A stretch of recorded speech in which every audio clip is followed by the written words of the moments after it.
Share बाजार में ये अचानक क्या हो गया?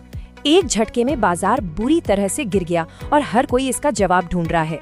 तो चलिए इस पूरे मामले की तह तक जाते हैं और समझते हैं कि आखिर हुआ क्या था। सोचिए जरा, 4.62 लाख करोड़ रुपए। शुक्रवार 13 फरवरी 2026 को निवेशकों की इतनी ही दौलत सिर्फ एक दिन में बाजार से साफ हो गई। ये कोई छोटी मोटी रकम नहीं थी, बल्कि एक बहुत बहुत बड़ा झटका था। तो सबसे बड़ा सवाल तो यही उठता है, आखिर बाजार में इस जबरदस्त गिरावट की चिंगारी लगी कहां से? क्या ये सिर्फ एक दिन की घबराहट थी या इसके पीछे कोई बहुत बड़ी वजह छिपी हुई है? आइए पता लगाते हैं। तो इस पूरे मामले को समझने के लिए हम सबसे पहले उस फ्राइडे द 13th के झटके को देखेंगे। फिर पता करेंगे कि गिरावट की सबसे बड़ी वजह यानी AI डिसरप्शन क्या था। इसके बाद बाजार पर जो दूसरे दबाव थे उनको जानेंगे और आखिर में देखेंगे कि क्या आने वाला बजट कोई राहत दे सकता है या नहीं। चलिए कहानी की शुरुआत करते हैं उस दिन से। वो दिन जब बाजार में बिकवाली का ऐसा तूफान आया कि चारों तरफ सिर्फ लाल निशान ही नजर आ रहे थे। उस दिन सुबह बाजार खुलते ही बिकवाली का भारी दबाव देखने को मिला।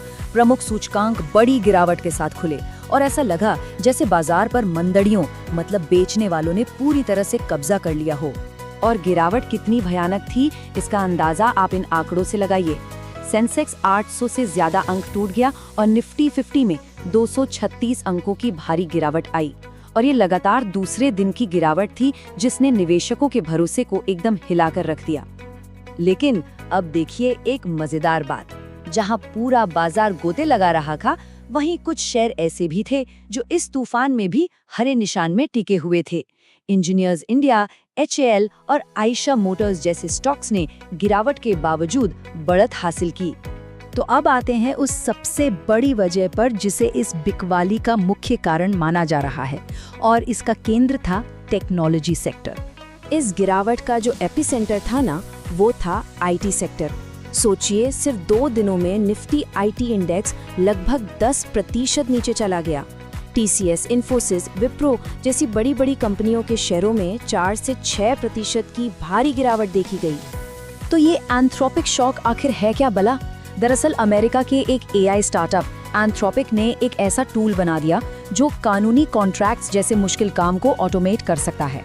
और बस इसी खबर से हड़कंप मच गया। अचानक भारत की बड़ी IT कंपनियों का अरबों डॉलर का बिजनेस मॉडल खतरे में नजर आने लगा, क्योंकि उनका बड़ा काम इसी तरह की सेवाओं पर टिका है। यही डर बाजार में पैनिक का असली कारण बना।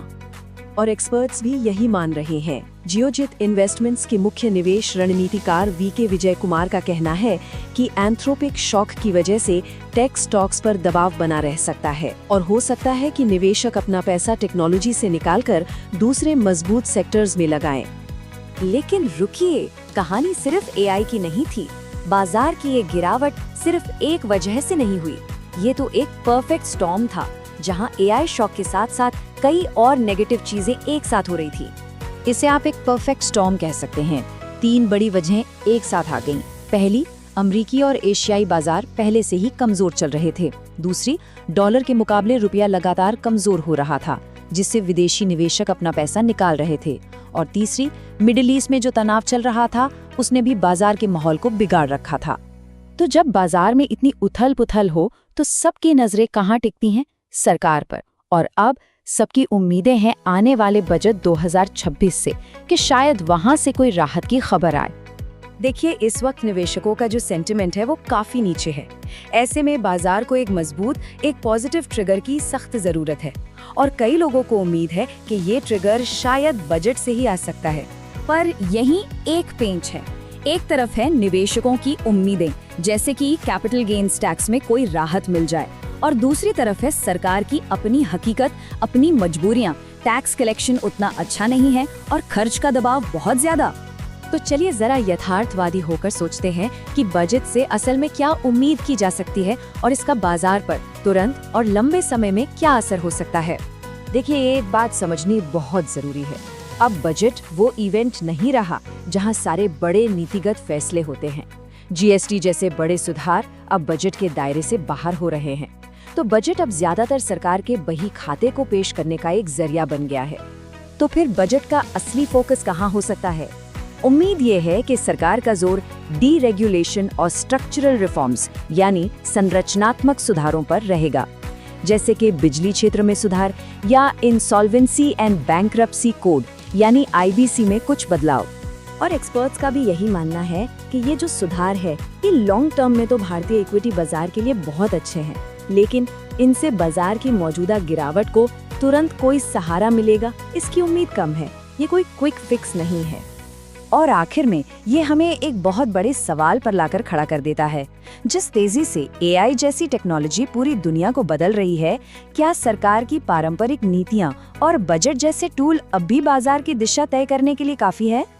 ये एक सोचने वाली बात